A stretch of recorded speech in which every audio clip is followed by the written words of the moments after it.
반갑습니다. 부동산 기본 상식을 알기 쉽게 전달해드리는 부동산 플랜 강민재 팀장입니다. 이번 시간에는 수익형 부동산인 상가, 이 상가의 수익률을 계산하는 방법에 대해 알아보는 시간을 가져볼 텐데요. 상가뿐만 아니라 일반 주택이든 오피스텔이든 기본적인 임대 수익률을 계산하는 구조는 비슷하니 이 계산하는 방법만 알고 계시면 전반적인 부동산의 임대 수익률을 간단하게 계산해 보실 수 있을 것입니다. 또한 투자 수익률에 대한 정확한 의미와 그리고 주의사항을 잘 알고 접근한다면 충분히 성공적인 투자에 한 걸음 다가갈 것입니다.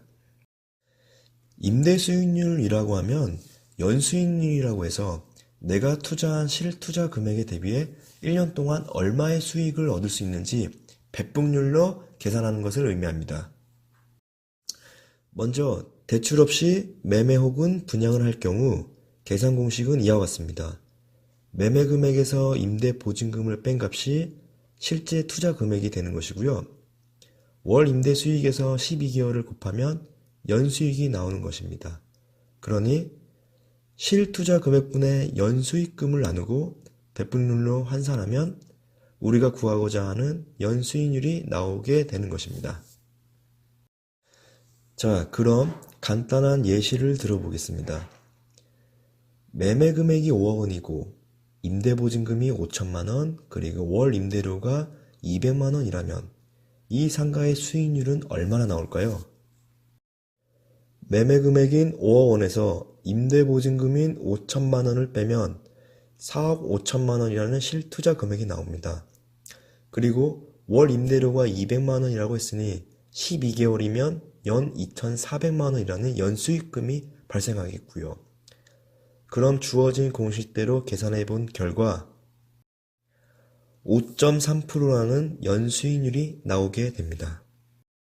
이어서 일부 금액을 대출받았을 때의 연수익률도 계산해 볼 텐데요.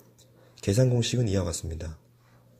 매매 금액에서 임대보증금과 대출금을 뺀 값이 실투자 금액이 되는 것이고요. 월 임대료에서 월 대출 이자를 뺀 다음 12개월로 곱한 값이 연수익금이 되겠습니다. 간단한 예시를 들어볼게요. 매매 금액에서 임대보증금과 대출 금액을 뺀 값이 2억 5천만 원이 나왔습니다. 그리고 월 임대료에서 대출 이자를 빼고 12를 곱하니 1,500만 원이 나왔고요. 그렇게 주어진 공식대로 계산을 해보니 6%라는 연수익률이 나왔습니다. 대출을 받고 안 받고에 따라 연수익률의 차이는 어느 정도 있었습니다.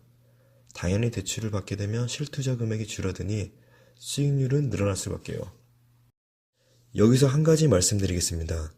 반드시 본인의 재정상을 고려하고 대출 범위를 정해야지 무리하게 진행을 하게 되면 그 리스크는 자연스럽게 본인에게 부담이 될 수밖에 없습니다. 마지막으로 한 가지 더 짚고 넘어가겠습니다. 자기 자본 금액인 실투자금과 별개로 세금과 같은 추가 비용이 발생하게 됩니다. 부동산을 취득함과 동시에 발생하는 취득세, 임대소득에 대한 소득세, 기타 재산세나 보험료 등의 추가 비용이 발생합니다. 이 추가 비용을 적용하지 않은 계산 방법이었으니 실제 수익률에서 약간의 오차 범위는 있을 수 있습니다. 그러니 최종적으로 실현 가능한 수익률을 산출 시에는 반드시 이 추가 비용을 감안하여 계산하시길 바랍니다. 저도 부동산을 하고 있는데 다 그렇다고는 볼 수 없지만 일부 부동산에서 혹은 분양 홍보관에서는 과장된 수익률로 고객님들을 현혹하는 경우가 종종 있곤 합니다. 단순히 분양직원분의 현란한 말솜씨에 몇천 몇억 가는 내 재산을 맡기는 분들이 있다라는 거죠. 이는 정말 큰일 날 수밖에 없는 상황입니다. 전문가랍시고 수익률을 계산해 주는데 그 계산이 과연 실현 가능한 수익률인지 확인할 필요가 있다라는 겁니다.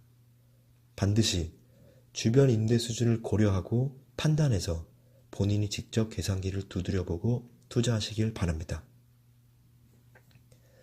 이렇게 해서 수익형 부동산인 상가의 수익률을 계산하는 방법을 알아보았습니다. 본 영상이 조금이라도 도움이 되셨다면 구독과 좋아요 부탁드리겠습니다.